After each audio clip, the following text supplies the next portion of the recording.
All right, as we're recording this, is it's the bottom of the first round, probably going into the second round at this point of the NBA draft tonight. So I want to say first and foremost, shout out to all the players that are drafted tonight, and all the players is going to go to the NBA that enter the draft in general, even if they don't get drafted. And shout out to Cade Cunningham going to number 1 to the Detroit Pistons, and of course.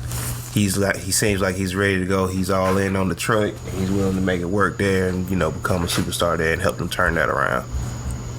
Right, yeah, that's a pick pretty much everyone thought was going to happen for the Pistons. And he's really the kind of player they need to go ahead and change their franchise to the next direction, especially in such a guard-driven league. So, shout out to Cade. He's the 12th straight one-and-done player to go number 1. John Wall started the wave. One more shout out to.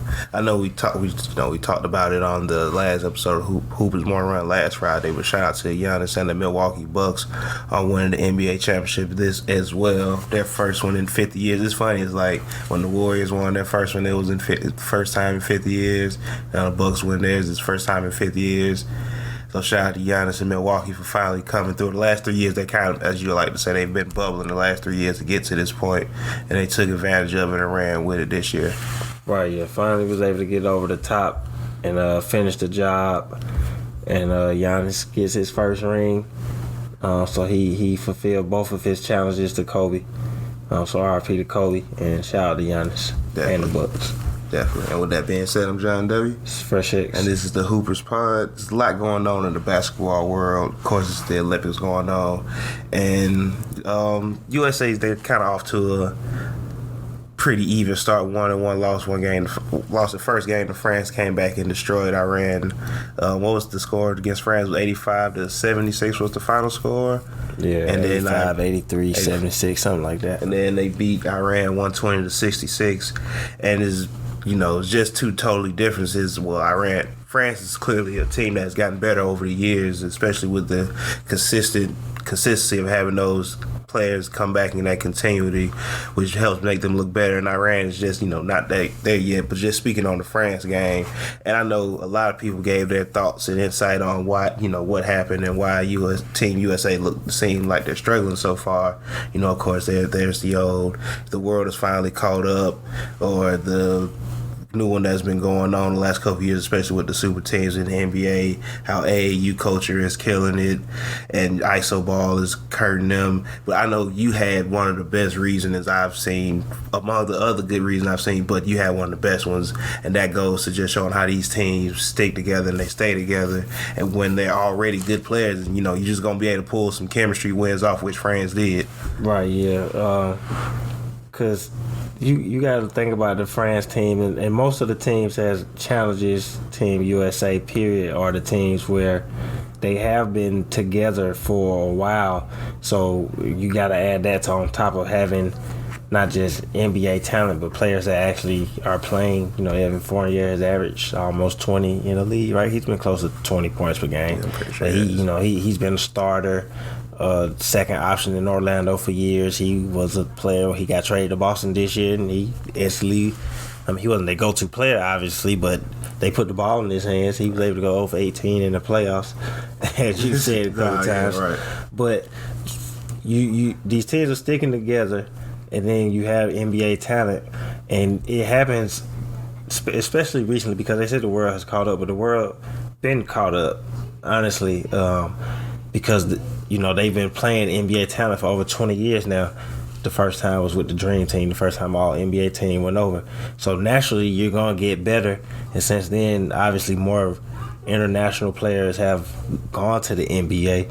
But these teams have players that are staying together and they're growing together. Evan Fournier, I don't know France's whole roster, but I know they got Fournier. I'm pretty sure Batum's on there. Gobert's on the team.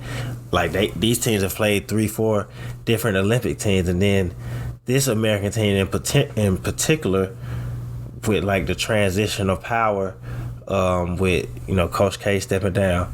I think even Colangelo is supposed to be stepping down, right? Yeah. So I think he's having Pop oversee the first couple of years or whatever.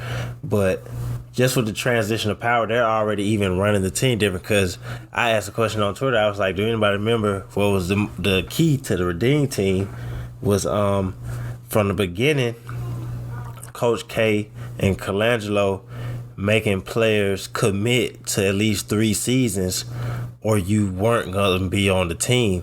Like, they weren't going to play favorites. They weren't going to be you the best player. It was like, we need to get some chemistry and like learn the team, learn each other, right. Learn how Coach K want to coach, learn how he can put you in your positions to be better.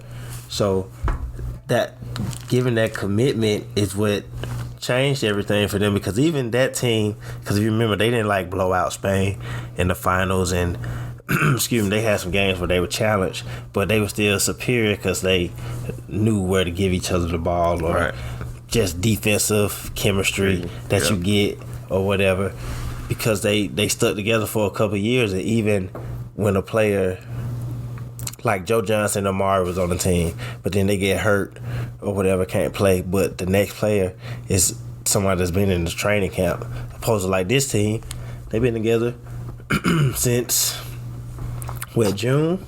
So they really just threw them together.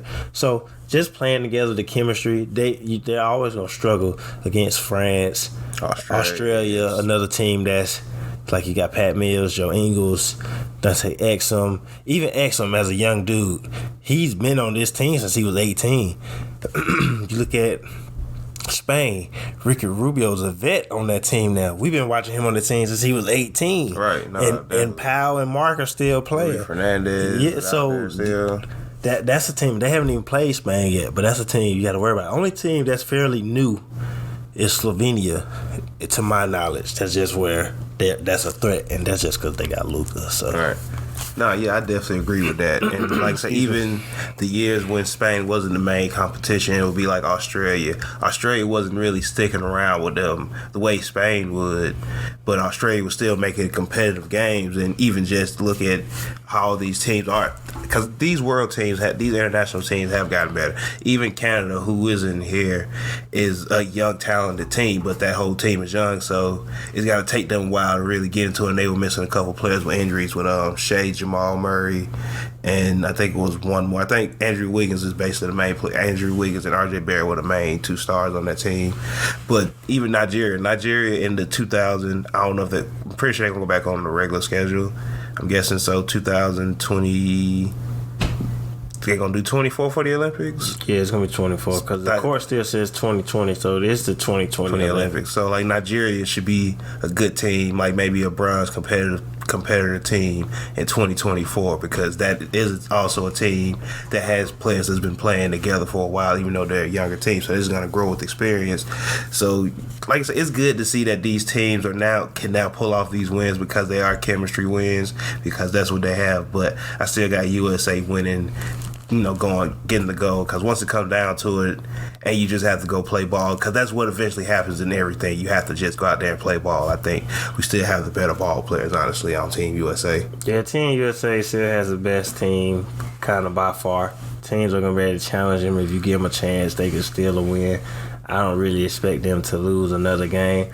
Like, I wouldn't be shocked if they don't go undefeated at every Olympics anymore. Like, they're going to lose once or twice, maybe not more than once, but I wouldn't be surprised if they lost here or there. It's going to happen. They've lost in the World Championships, but it's not going to be a case of like the World Championship team from 2 years ago, whenever that was, when they lost like 3, they finished 6th, 7th? They lost like 3 or 4 games. Like 7th place, like I don't expect that to happen.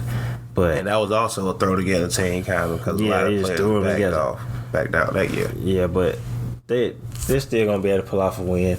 Damian Lillard, KD still gonna be too much, and they'll be fine. Right. And speaking on the other side real quick, you brought up something about how the original, back in 2006, they said they weren't going to play favoritism. I don't remember who it was on Twitter, but it was a WNBA player. And somebody on Twitter was like, I wonder why they haven't done a All-Star game. Well, it was the WNBA All-Stars versus UConn women's college team that's in the WNBA now. So like, we did that already. Then you see the All-Stars versus Team USA. Pretty much. And it was just, like, I just thought that was funny because that seems to be something. I don't want to get too heavy in because we have talked about it a couple times, but that do seem to be something that more and more WNBA players aren't shy to talk about, how it is a little UConn heavy over there.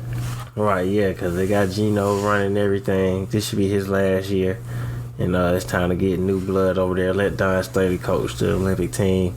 And let her choose, who she going to work with to pick the team. Right.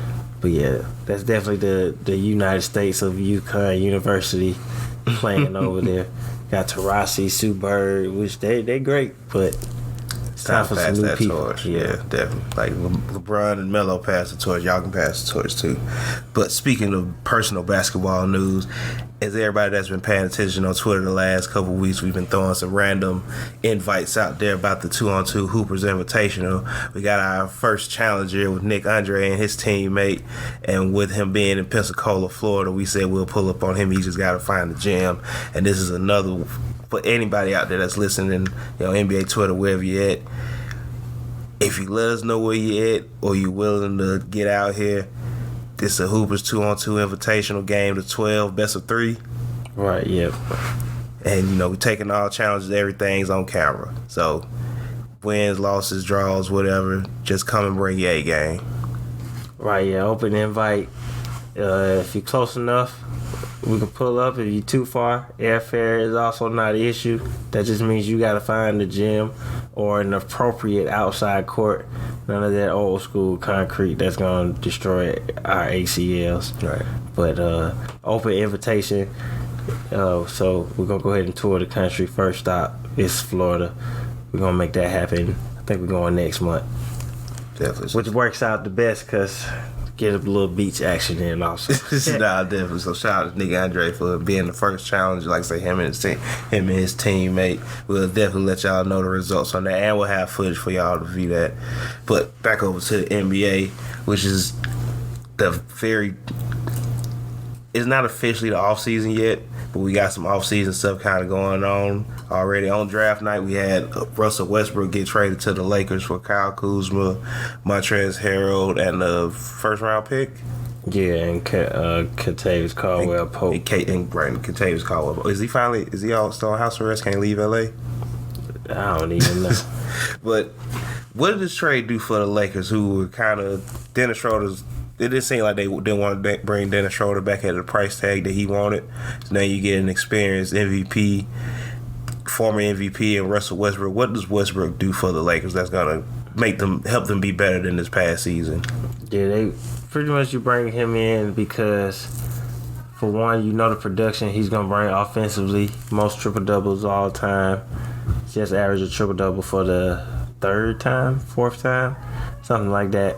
But having major injuries to LeBron and AD last year really destroyed the team, and I guess you bring in Westbrook for insurance. So if you go through them stretches where you don't gotta play, you don't have them out there, he can still guide your team and keep them afloat. Because you gotta remember the Lakers were like second or third place, especially when LeBron got hurt, and then the season just went to hell after that. But you bring them in. The only thing I'm interested to see is how LeBron and Westbrook play together, because Westbrook clearly has made it clear that he wants to play point guard, and LeBron at this stage in his career handles the ball more. So it'll be interesting to see how that works. I think LeBron should. I think he should play point or he should play off the ball. So and it'd be a distinct thing. So now that you committed to Westbrook, he's not going to play off the ball. So that means I would expect to see LeBron post a little more, especially because AD is going to be, high post and some three-point line. And he'll get his post touches too. But see LeBron probably closer to the basket. But I don't see him playing with the ball in his hands as much because Westbrook won't be as effective off the ball. I mean, we saw that in Houston. And that's just not how he wants to play. But you get high energy in Westbrook. It's been said that he's wanted to go back home. Apparently, all the California people always seem to want to go back home, especially over the last couple of years. But he's wanted to go back home, so now he's home with the Lakers. They're going to be expected to compete for a championship. Trading for somebody with a triple-double, you're going to have people who say they're a super team, then you're going to have some people who say that, they got an old Westbrook, so they're not a super team. I don't think they're not necessarily a super team, but they're clearly in championship contention. Right. And if people try to say otherwise, they're just giving them a pass, really. But you got to hope that LeBron's ready to play off the ball. Westbrook can be efficient, and AD be healthy, and from there you build the rest of the team. I think losing, you kind of expected Kuz to be traded this offseason. He's made it known that he wants a bigger role at this point, which I understand because he's getting close to them contract years, and he's trying to secure some money. Plus, just as a competitive hooper, he averaged 18 early in his career, so you go from that to you got a ring, but he's had to take a big back seat. So obviously he wants to prove himself. You figure Kuz was gonna go. I'm surprised KCP got moved, but it's not surprising when you get a player of Westbrook's level to get a player who what you're gonna get with KCP. Right. Even though he's on house arrest, he is a professional. Definitely. He plays like you know what he's gonna get from him every night. Even when he's off, you still know what he's gonna bring. So that was a key piece. And then we all know Montrez has, he struggled. He played well early, then struggled at the end, kind of like with his Clipper season. So he opts in his deal. You go to Washington, and maybe this is another chance to kind of strike, because he's only a year removed from Sixth Man of the Year. Right, definitely. Just does this put them back in, like I said, of course you expect them to compete for a championship, but is this one of the moves that help put them back in championship contention? I think it is. Like, once you get a player like Westbrook, old Westbrook, MVP Westbrook, I think it kind of pushes you back towards that championship window. Yeah, you got Westbrook, LeBron, Anthony Davis. You're definitely competing for the championship. It's obviously just filling out the rest of the, to get those people that's going to do those other things. Because I think some people think THT, Taylor Horton Tucker, is just going to step in and start, but he might be their sixth man because he seemed like he started getting used to playing with the ball in his hands a little more. And on that first starting lineup, they need a shooter and like a defender out there. So I think I see him coming off, playing a bigger role, but coming off the bench. But, maybe potentially he does start. But I think they have too many playmakers. Not that he's a big-time playmaker or nothing, but he clearly plays. He's not a shooter. He does. He's not 3 and D. He'll be better as a sixth man where you giving him some offense. I think that's what he'll be best for them. So it's looking at trying to get shooters. We all thought that they were going to make the trade for Buddy Hield, and it seems they had one for Buddy Hield. But once this Westbrook trade became available, which they ended up getting 2 picks out of it also. I guess once that trade came available, it's like, all right, you gotta take Westbrook out, I guess. I expected them to go for Buddy. Excuse me, because you could see them needing a shooter, and we all thought LeBron probably was going to go back to point guard because y'all figured Schroeder was going to leave, but Westbrook definitely puts them. They're definitely competing for a championship with signing Russell Westbrook, trading for Russell Westbrook. Right. And like I said, you brought up Sacramento, who, they were in basically the same trade package for Buddy Hield, probably minus the picks. I kind of think Buddy Hield would have been the better fit just as a shooter, but that's only if Bron wants to play point guard again, which I'm guessing he didn't want to, because you kind of got to think he has to figure out how him and Westbrook work best while they're talking about making this trade. But over the Washington side, who gets a little younger, a little more athletic, bringing in Trez and Kyle Kuzma, then the pick as well. Where does this put Washington at? Because now it's like they don't have a starting point guard right now as we speak. Yeah, this was kind of a weird trade for Washington because you trade John Wall last year for Westbrook, and you figure that's gonna be him and Brad's running mate. You make the playoffs even through a tough season, but then you come this offseason, you trade Westbrook, which I think they got some quality pieces. You get Montrez, especially, they missed Thomas Bryant last year. He got hurt, but you get Trez, who, he can revive himself. He'll probably be better in the East. You get KCP, who will be a great backup for Brad, and maybe even can play on the court with him at times. And then, like you say, picking up a pick, but to lose the point guard, I'm guessing I was talking to a child, Easy Money Kev on set, Easy Money Kev 7 on NBA 20. We was talking. I said maybe I think they're gonna go for Kyle Lowry. I would assume because I mean, who's their starting point guard? So they got to be trying to sign somebody. Right. Because it's not like it was a high enough. I don't know who they got in the draft, but there's nobody in the draft that that's my starting point guard this year. Yeah, nobody that they're targeting in the draft necessarily. So I'm thinking they're gonna go after Kyle Lowry, or maybe it's another trade for another point guard out there who I'm not thinking of. But really, at this point, I salute Brad for wanting to stay, but I just wonder why. Like I've always gotten Dame's motivation because people can say what he wants about his exits, but they're consistently in the playoffs. They've made the Western Conference Finals. Portland has tried to get better, but injuries have hurt them over the years and things like that. While Washington has had their injuries also. Brad was hurt, John Wall was hurt at times, but they haven't had even a little bit of the consistent success that Portland has had. He had it a bit early with him. He had it a little bit, but he was hurt more so then. Yeah, that's true. And so it was really John Wall taking them to the playoffs, and then when John Wall started getting hurt, they started not making it. But he did go to the playoffs a little bit. Then you go now, but they haven't had a consistent. Like when was the last time Portland missed the playoffs? Yeah, I don't think Dame has missed it. I think probably LaMarcus' first year. His first year.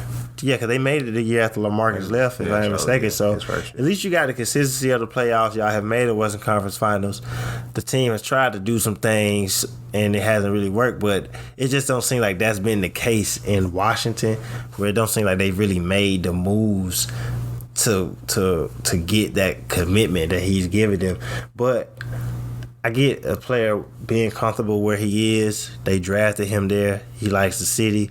He has a family. That matters. I know he has He definitely has a son. He definitely has a kid, and I believe he has a wife.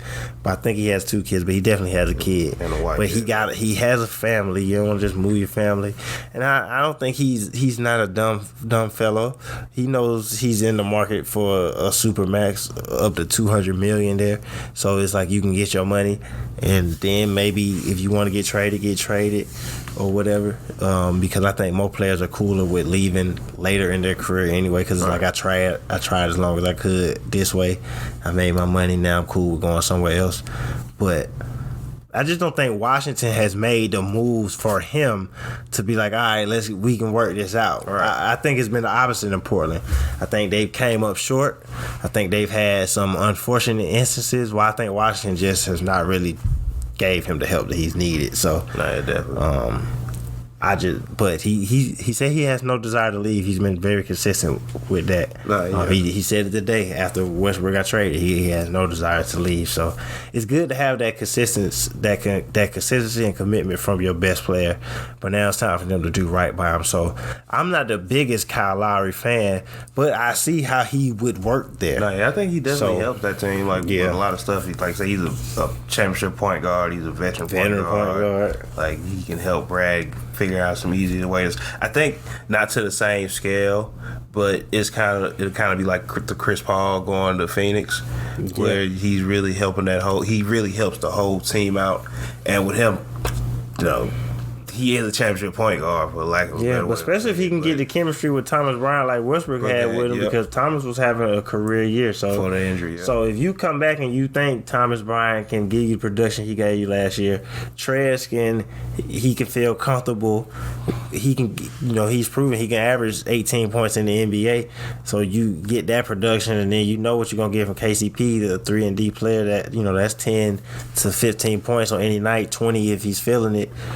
And Kyle Kuzma, who you did, and we have, and I was about to get into Kuz now, and he's the ultimate wild card for them, because Kuz has averaged 18 points in the NBA, and he's still a young player, and it's still something there that maybe blossoms with Kuz now. So, but you got Kuz, you got Roy Hachimura, and you got Denny.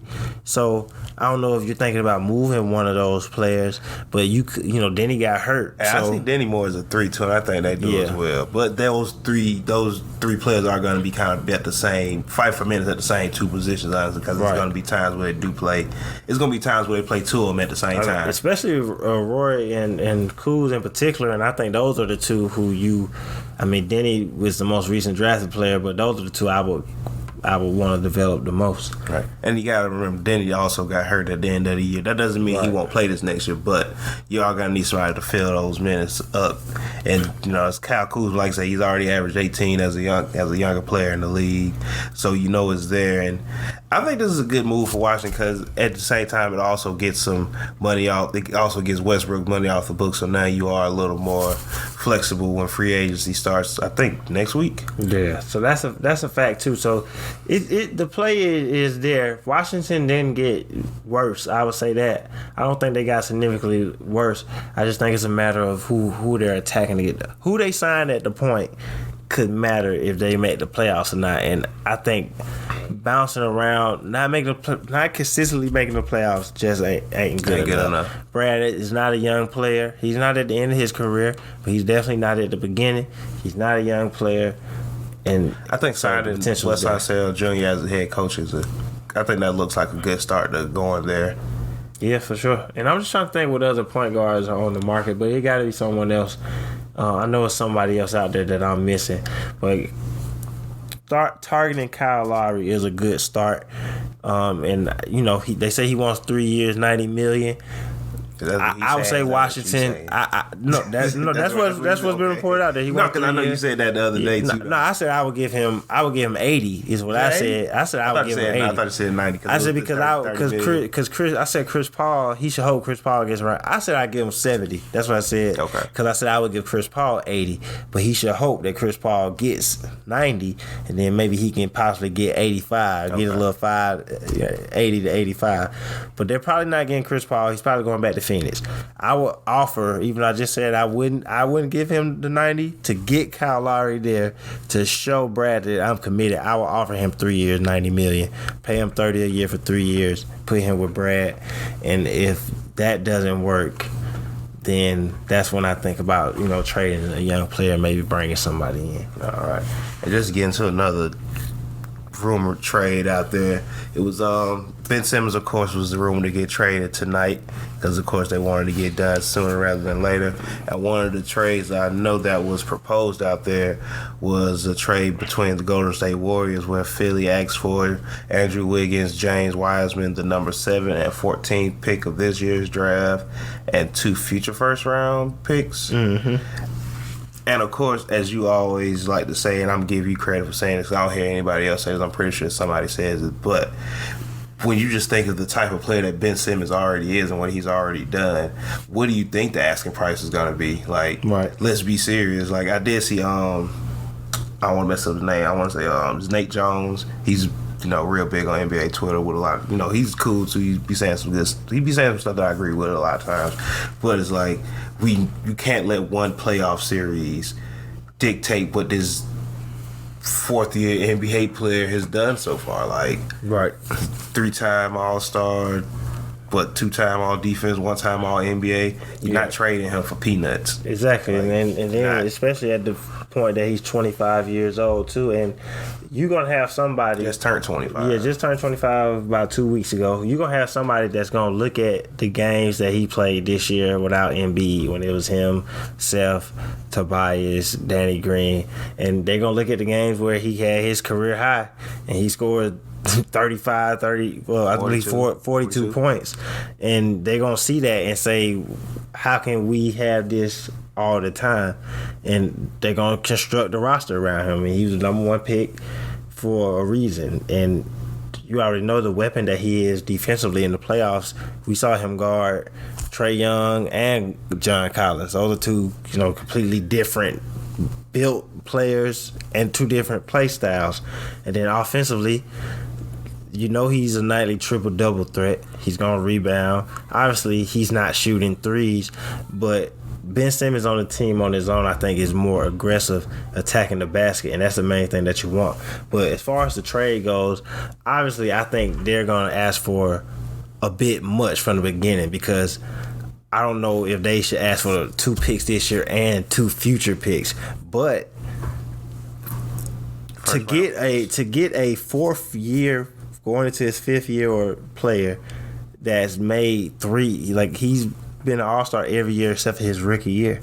He's made all defense 2 out of his 4 years in the NBA. He's been all NBA once, and that wasn't even this season. So he made all NBA within his first 3 seasons. The trade from the Warriors, they're not even giving him an all-star. And I mean, at the minimum, he's that. If Ben Simmons doesn't get any better than he is right now, he's already an all-star and an all NBA defensive player. So I mean, that warrants 2 first-round picks alone. Oh, no, yeah, definitely. And shout out to Stephen Gillespie over here breaking the game on off the wall network. I seen him propose a trade between Philly and Denver. Right, yeah. And it was Ben Simmons and Tyrese Maxey going to Denver for Michael Porter Jr., Will Barton, and a first round pick. I think it was this year's first round pick. 26 pick from this year's class. While that sounds good on paper, and I know free agency comes after the NBA draft, so you can worry about that later. That's not. It sounds not enough. That's what I told him. I like where we started, but it's not enough. That's first and foremost. It's not enough because there is potential with Michael Porter Jr. there, but it's like, is he gonna live up to that potential to become this all-world player that we think he's gonna be? Like Will Barton, who's a great playmaker, and I like Will Barton a lot. One of my favorite players to watch in the NBA. He has been consistently injured over the last couple of years. Do you want to bring, like, he's already said he doesn't want to be a 6-man again. Like, Seth Curry isn't looking at himself as a 6-man anymore, especially after the playoffs. You gotta come in, and would you want to bring Will Barton in and kind of disrupt that there? Now you might have to ship Will Barton out because he's not going to agree with your philosophy, maybe, especially as a new coach that you've never coached Will Barton. If he didn't want to be a 6-man anymore for a coach that helped expand his game in the NBA, I don't think he's going to be willing to be a 6-man for a new coach either. So while that trade does sound good and it's a good starting point, there's so many variables in that trade that it's like, I don't know if Philly really comes out on top on that trade. Yeah, and it still doesn't make sense because you're not getting enough. Michael Porter, he was the most improved player finalist this year, averaged 19 a game, but he hasn't been a top 2 option on the team for a whole season yet. He still hasn't really played a whole season healthy yet. He hasn't been significantly hurt. And his injury this year just was like a COVID injury, but he still has to show that he got the health, and he's still not even getting All-Star back. The pick is really low, so you still maybe about 2 picks and a player away. Really, the only way you getting it done with just that is if they're getting Jamal Murray also. Right. So that's not really enough. Right, and that's what, if you Philly, if you thinking about Philly, you gotta think that's what the one player Philly is gonna ask for. Is like, y'all I can tell people anything. They might think because NBA Twitter says that Ben had a bad game that he has no value, but Daryl Morey is not dumb, and I'm not the hugest fan of Daryl Morey, but he knows the value he has. I mean, even when it was the talks for the James Harden trade in the past. Any trades that came up, he's not budging on what he wants. What do you think that Daryl Morey wants outside of at least an All-Star and 2 first-round picks? What's been said out there is he wants 4 first-round picks. He wants 4 first-round picks or 2 to 3 picks and 2 pick swaps, an All-Star level player or an All-Star player and a young player. All those things are fair. He's saying he wants. So I think for sure you want either an All-Star or you want a borderline All-Star. So like a CJ McCollum type. Not saying they should trade for him, but you want like a CJ McCollum type. Then you want that young player like Tyrese Maxey, Michael Porter. Which they already got Tyrese Maxey, but I was just saying for example. But like Tyrese Maxey, Michael Porter, that type of player. And then you want 3, 4, or James Wiseman. They asked for James. Borderline All-Stars, Andrew Wiggins, not this year, but he's averaged 23, and he's still fairly young. He's not in his 30s yet. So he still has some All-Star potential, you would think. And then you're gonna want draft conversations. They were the number 1 pick just 4 seasons ago, so you're gonna get something back unless you just give up a big time player from the start. That's gonna be the only way. The draft compensation is low, but it's like I don't know who that player is. Like I've seen some stuff out there with Pascal Siakam because they said Pascal to Philly, but Pascal wouldn't be enough. Especially when you got Tobias Harris already. I know we're not necessarily talking about we're not getting into fit, but that's just. It don't make sense. I mean that's what I said about the Wiseman. Why would you trade for Wiseman if you got Embiid? So that don't even make sense either. So it's definitely gonna take all-star level player, young talent, and some type of draft compensation. You're not trading for just a starting guard. No. You're trading for an all-star. I mean, it's as simple as that. You're trading for a young all-star player, and that's not even necessarily just Ben Simmons. I know you saying about any all-star, all NBA player because it's like when y'all start talking about these players getting traded, it's like. We know what their value is, but is that value back out there if you're gonna if I'm training an all NBA player, I don't necessarily want an all-star back unless it's a young all-star. Right. Like I want another all NBA player back, and we not just trading all NBA players every summer. Exactly. You ain't just giving up all-stars for non-all-star players just because they might have they look good for a couple weeks. Like that's not gonna get it done because not only do you have to take into account what happened in the playoffs, you also got to look at the course of over 82 games. So it all really matters. No, yeah, definitely. So like I said, it just, that was one of the trades, and of course it was reported like it was just going to go down tonight. I haven't checked my phone, so maybe it did go down, but I'm pretty sure Ben Simmons got traded. The internet would be going crazy right now. But, just some perspective just to show us where we've been at, where we were at with Philly a couple months ago with Doc saying, Ben is his guy, to now where he's going to get traded on draft night and it's gonna get done tonight. I believe Daryl Morey. I don't think, because Daryl Morey said a few weeks ago that he didn't plan on trading him. I think he's looking to see what he can get, and if you're gonna give me something crazy, then all right, let's do it, and we'll make it Joel's team. We still got a top 10 player, and we'll move on from that. But he's not just he's perfectly comfortable with Ben Simmons' name being called as their starting guard in the first game of the season coming up. And that's what you should be, honestly. Like everybody's calling about some player, and I'm pretty sure the Lakers get calls every day about LeBron still. Right, but you gonna do your due diligence. If somebody call you and they say they'll give you name for Ben, why wouldn't you take it? I mean, you gonna listen to it, like, all right, right. But that's Damian Lillard. That's not. It's not. That's not just some random player or whatever. If they call you and say, "I'm finna give you this multiple time All-Star player," or this, multiple time highly productive player and these picks, and it fits with what you have, then maybe you think about it. No, yeah, you definitely think about it. And before we get out of here, I just want to shout out to Luka Doncic. Like you say, is killing it in the Olympics. His Olympic debut had the third most points ever with 48. And it's weird to see him dominate on every scale, on every level that he plays on. It's like you don't really see it. You see it, but you don't see it at this young of an age, honestly. Like, Luka is still not even relatively young for him as an NBA player. He still is young for an NBA player. Yeah, shout out to Zach Ramsey from the Alta Glass podcast. He said for a while, last couple months since their playoff run, that he thinks Luka is the best player in the NBA. And I think Kevin Durant is the best player in the NBA, even with what Luka does. But I'm kind of right there with him where, like right now, I think Kevin Durant, LeBron, they stand at the top, and you got Kawhi, Steph, and for me, Giannis is right there. But I can see what happens in this next season, some shifting coming around, because Luka's getting ready to take his position firmly in the top 5, where it's not really a debate, I think. And I said the other day, he's old school good, because it's like every 10 years you get that player. Or I won't even say every 10, every 7 to 10 you get that dominant player who comes out from the start and he's really good. And that's just how he's been, we all knew he was different from the start, because you always get the overseas players who, they have high production overseas, but they really kind of get drafted off their potential.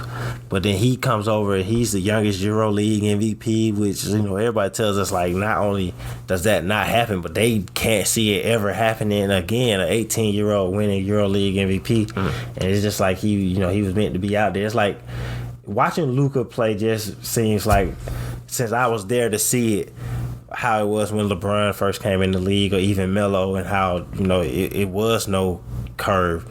And I gotta think for people, it gotta be how when Magic first came and Jordan, like it's really to that level to me with how good he's been, where you can already see, you don't want any injuries or nothing, but nothing's gonna stop Luka from winning the MVP. The championship is a whole nother level. I think he's gonna get there. They're gonna put the team around him. And they're gonna compete. But just as an individual, I can't see Luka not winning minimum one MVP. After more than one is hard. Kobe got one, KD got one, Barkley got one. It's hard to win more than one. But I can't see him not winning the MVP and like not going to the Hall of Fame. And that's crazy to say about a player after. I mean, really was thinking it after two years, but after 3-4 years, you really like, yeah, this dude, he's gonna win an MVP. It's just a matter of when. I saw somebody say the other day they think him and Giannis is gonna battle it out for the next couple of years for championships and that type of stuff. And I could see that happening. I will see what I definitely see Luka's there. I don't know who his competition is. I think he's that next best player dominating. I hate to be cliche. After LeBron, and that era of players going. I think Luka is the one that they want to stop. I hate to be cliche because everybody brings it. I think it's going to be Luka and Trey. I think Trey height is going to hold him back a little bit for, just how media looks at him, because even look at Steph, what all he's done, he's still viewed as the little guy. And I think that's going to hold Trey. But I think Trey is going to be his main company, especially with the age lining up and just the storylines that the media is going to try to build around him. But just as players and what their on-court production is and their on-court production is pretty similar as well. Luka, of course, is the better rebounder. That's going to be a given with his height. But I think, between Luka, Trey, and Giannis, Trey, and Giannis, especially with how Trey is going to lead that team, I think them three could be, if not the face of the NBA. I think Luka and Giannis going to be the face, but I think Trey is going to be right there and maybe still in the MVP 1 year from him. Yeah, it's all about how these teams compete, and as long as they keep winning. I mean, Trey's already went to the Eastern Conference Finals. I'm confident Dallas is going to keep getting better. But, yeah, Luka is definitely different. He's different on every level. He's the same everywhere he goes. He pulls up, so he's gonna get buckets. I just hope he gets cool with some of his American teammates and start pulling up the pro-ams. Nah, yeah, definitely. At least some Dallas area pro-ams. Definitely. Oh, speaking of that, real quick, did you see Trae Young at Oklahoma at OKC pro-am? Yeah, I saw him out there. The guy was talking trash to him. He hit the game winner in his face. Shout out to Trae for doing that. I'm pretty sure he's gonna pull up to the AEBL at some point this summer.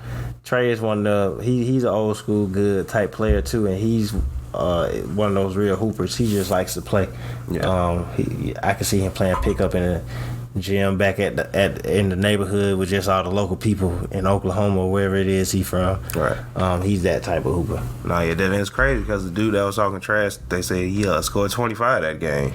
Yeah, he's clearly, I don't know who he is, but and obviously he's confident, but he wasn't a scrub. I'll say that. Nah, yeah, he definitely not. Trey hit the shot on him and he's talking, so everybody's talking. But he's on Trey for a reason. That's a game-winning shot. He's on there for a reason. He got what he wanted. There's gonna be people looking up because I think they say he's in high school still. Yeah, he was in high school. He's a young dude. So yeah, people definitely gonna be looking him up now. So he definitely got what he wanted. If nothing else, like say Trey had 27, he had 25. Trey just so happened to hit the game-winning shot as well. But right. Trey is also an all-star level NBA player. Exactly. It's like, what can he do? And he got. I mean, Trey hit a hard shot. If you look at the clip, I mean, he had to pump fake him off him, lean to the side. It went all net, but that ain't an everyday shot that he made. And he's not an everyday player, so that's how that works. No, definitely. But other than that, you got anything else for the people? Nah, that's pretty much it. Just as always, appreciate the listeners. Shout out to this past NBA season. It was a lot of cool moments. Saw some growth in the podcast, working with the Off the Ball Network, and working with, started working with Nothing But Net Radio on the Dash Radio app. So just appreciate all the listeners that helped the growth of the Hoopers Pod. This is where it all started. So a lot of cool stuff coming up for the summer.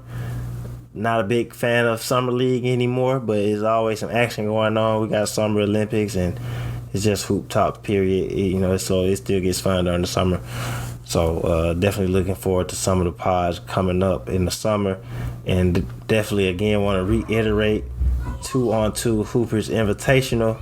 Drop your location. You need to know the details. That's the details. Drop your location. If you're within 6 hours, we'll drive to you. 4 hours would be better. So shout out to anybody within 4 hours. If you're within 6 hours, though, we'll drive. If you're farther than that, airfare ain't no problem. That just means you got to find a gym or an acceptable outside court. None of that concrete that's going to tear our ACLs. But we'll play anywhere. We're pulling up for the rest of the summer. 2-on-2 Hoopers Invitational.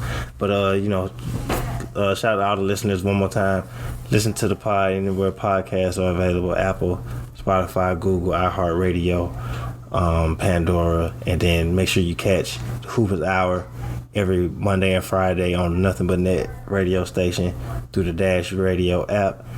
And then every Friday, Hoopers Morning Run on the Off the Ball Network's Facebook page and on the Hoopers Twitter page and on the Hoopers YouTube page.